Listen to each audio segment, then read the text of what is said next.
Le voyage de Chihiro s'est inspiré de ce bâtiment.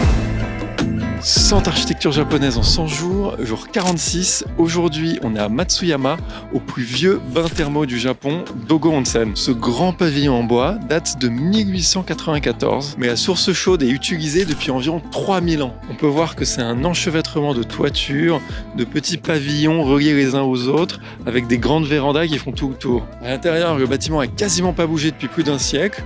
C'est un dédale de couloirs et d'escaliers. Au rez-de-chaussée, on retrouve 2 grands bains différents. Au deuxième étage, on a ces grands espaces ouverts recouverts de tatami. Et quand on monte encore plus haut, on a ces salles séparées par des shoji, par des portes coulissantes. Le tout mêlé avec ce bois local, ce parquet assez sombre. Et voilà, quand on voit cet empilement des différents blocs, ces éléments vitrés colorés et les petites lanternes qui viennent s'allumer la nuit, on retrouve totalement le style des bains dans le film Le Voyage de Chihiro. Je vous laisse comparer par vous-même.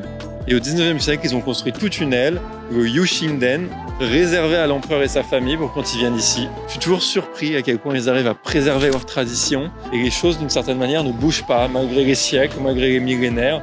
Dogo Onsen, c'en est une preuve architecturale vivante. Le bâtiment est encore très actif, il y a plein de gens qui viennent, des locaux comme des touristes. Et voilà, nous on se retrouve au prochain bâtiment. Ce sera notre dernier arrêt sur l'île de Shikoku.